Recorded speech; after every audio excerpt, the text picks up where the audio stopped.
Baik, bismillahirrahmanirrahim. Assalamualaikum warahmatullahi wabarakatuh.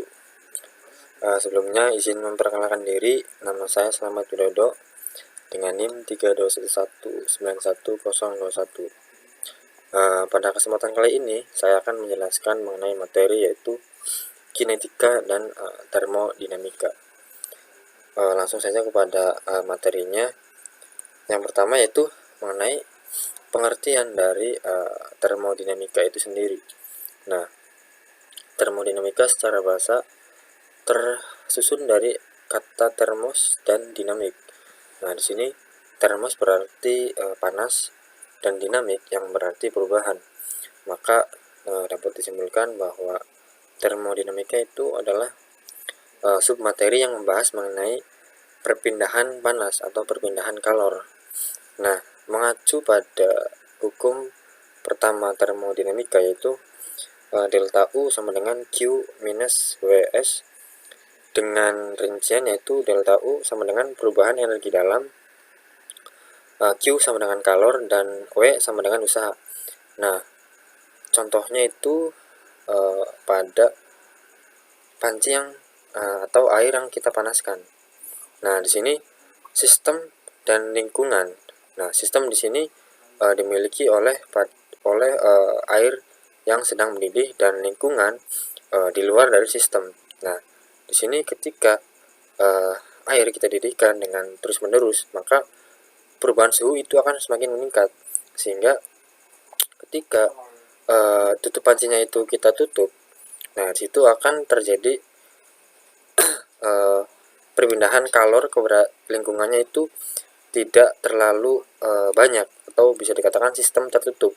Nah, mengacu pada hukum termo 1, ketika suhu di sini terus meningkat, maka itu akan menimbulkan suatu usaha yang dapat menyebabkan tutup panci tersebut akan terangkat sedikit demi sedikit. Nah, pada sistem tertutup ini, kalor pada sistem tidak langsung atau tidak besar jumlahnya yang mengalir kepada sistem.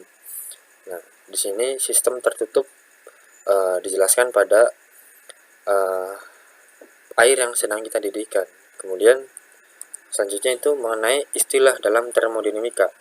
Nah, mengacu yang awal tadi, ada pengertian sistem dan lingkungan. Nah, sistem itu sendiri adalah bagian dari alam semesta yang menarik perhatian kita untuk diamati sifat-sifatnya. Kemudian ada lingkungan, adalah bagian dari alam semesta yang berada di luar sistem.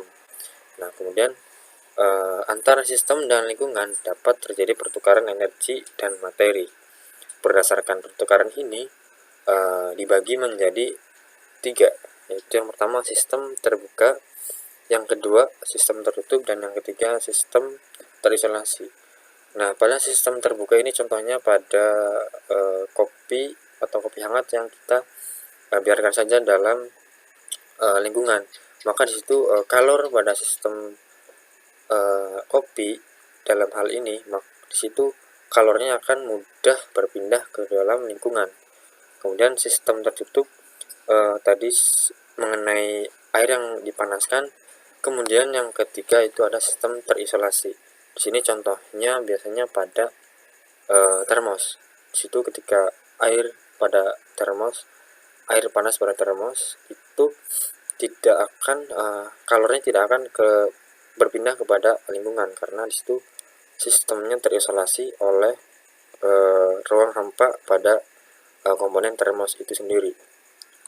Kemudian ada mengenai energi, kalor, dan kerja. Energi itu biasanya didefinisikan sebagai kemampuan melakukan kerja. Kemudian kalor didefinisikan sebagai energi yang berpindah melalui batas-batas sistem sebagai akibat adanya perbedaan temperatur antara sistem dan lingkungan. Yang ketiga ada kerja, yaitu semua bentuk energi selain kalor yang dipertukarkan antara sistem dan lingkungan. Nah, di situ ketika kalor itu panas, atau contohnya pada air yang dididihkan tadi, itu lama kelamaan si usaha yang ditimbulkan itu atau kerja yang ditimbulkan itu akan mengangkat tutup panci dalam panci itu sendiri. Itu adanya suatu kerja yang dapat timbul akibat kalor yang semakin terus meningkat. Nah, selanjutnya itu mengenai entalpi. Entalpi itu sendiri yaitu adalah istilah dalam termodinamika yang menyatakan jumlah energi internal dari sebuah sistem termodinamika ditambah energi yang digunakan untuk melakukan kerja. Entalpi tidak dapat diukur, yang bisa dihitung hanyalah nilai perubahannya pada tekanan tetap. Kebanyakan reaksi kimia terjadi pada sistem terbuka yang dapat mudah terjadi interaksi antara sistem dan lingkungan. Nah, nanti di situ ada yang namanya reaksi endoterm dan eksoterm. Nah, penjelasannya ada pada gambar di sini. Ketika kalor dalam sistem ini berpindah atau kalor ini berpindah ke lingkungan, atau sistem kalor ini berpindah ke dalam lingkungan, maka di sini entalpinya atau perubahannya itu besarannya itu akan minus nilainya. Nah, kemudian ketika sistem ini menyerap suatu kalor dalam lingkungan, maka entalpi atau besar entalpinya itu akan bernilai positif. Nah, seperti itu. Selanjutnya, nah di sini ada mengenai grafik reaksi endoterm dan eksoterm. Nah, di sini bisa dilihat ya, sistem menyerap kalor pada endoterm. Energi sistem bertambah.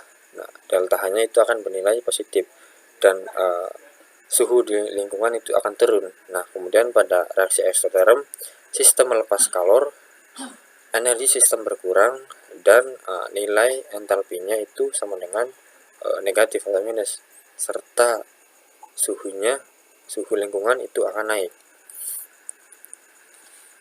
Nah, entropi itu kita berkenaan dengan hukum termodinamika yang kedua, sedangkan tadi entalpi itu berkenaan dengan hukum termodinamika yang pertama. Nah, kemudian pada penjelasan entropi itu sendiri, entropi merupakan besaran termodinamika yang menyerupai perubahan setiap keadaan dari keadaan awal hingga keadaan akhir sistem.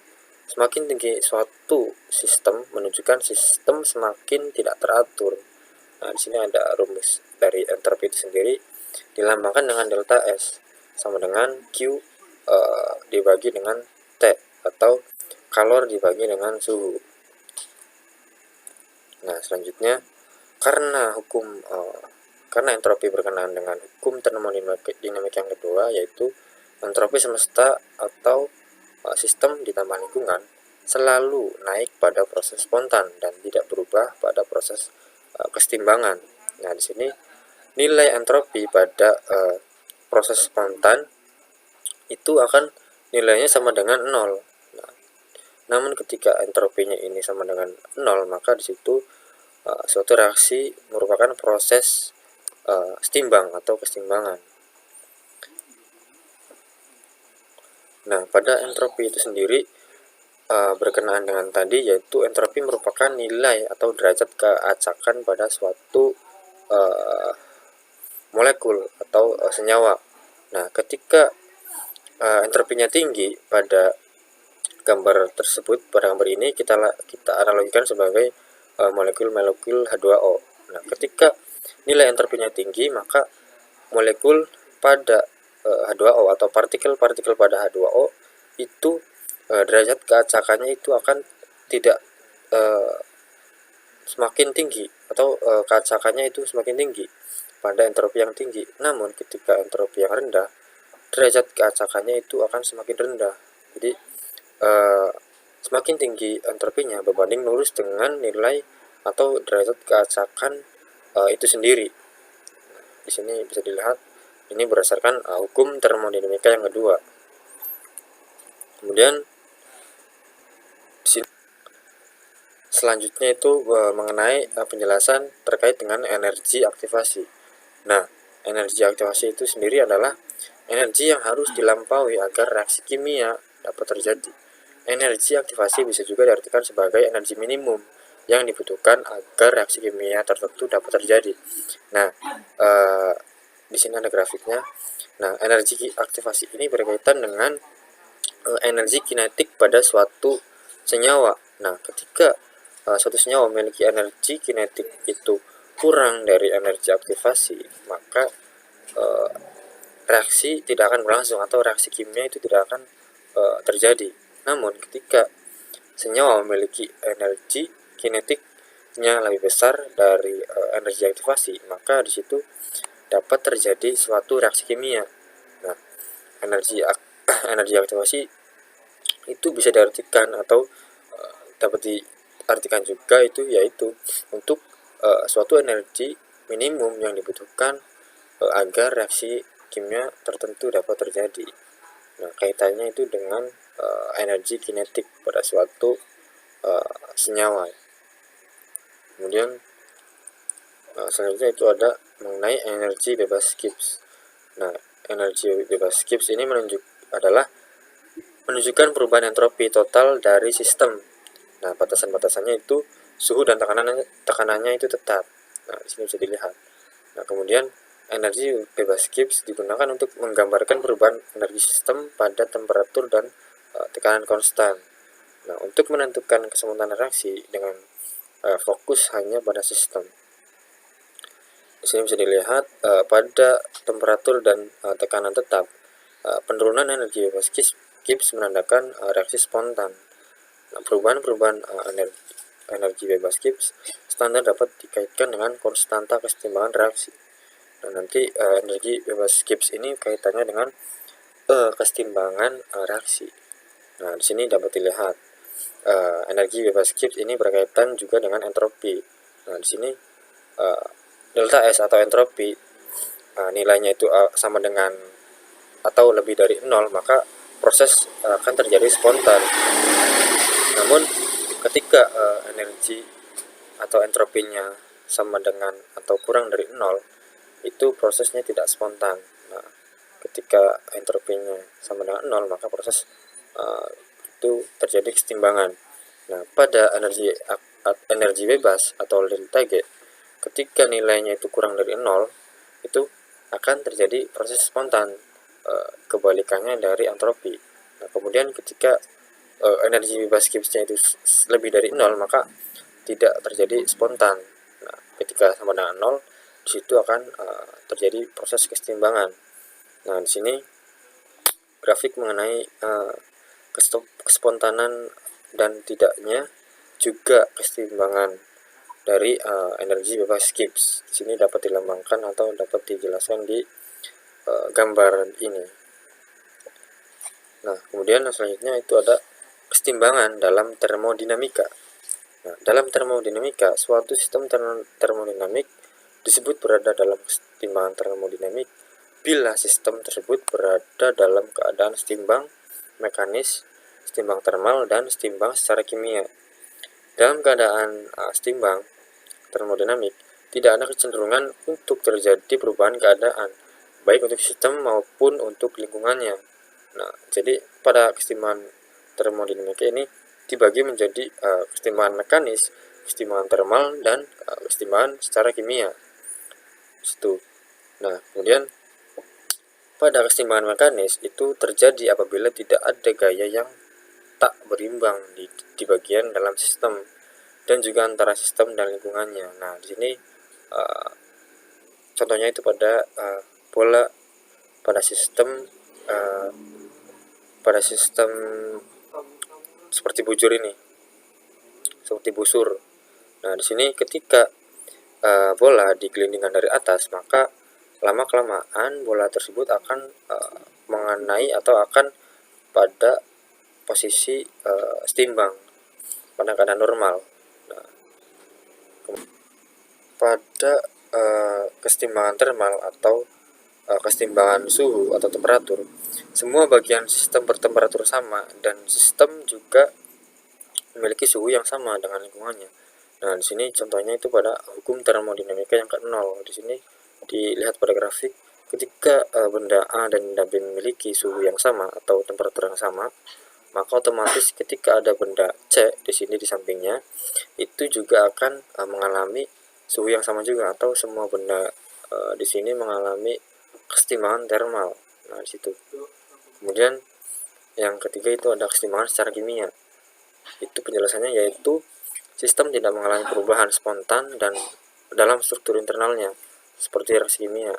Sistem dalam kesetimbangan kimia juga tidak mengalami perpindahan materi dari suatu bagian sistem ke bagian sistem lainnya, seperti difusi atau pelarutan. Nah, ketika kesetimbangan kimia ini terjadi, maka benda atau reaktan dengan produk ini akan mengalami kesetimbangan. Nah, ketika penyusun dari reaktan ini menghasilkan produk, maka produk ini akan tersusun dari reaktan itu pula.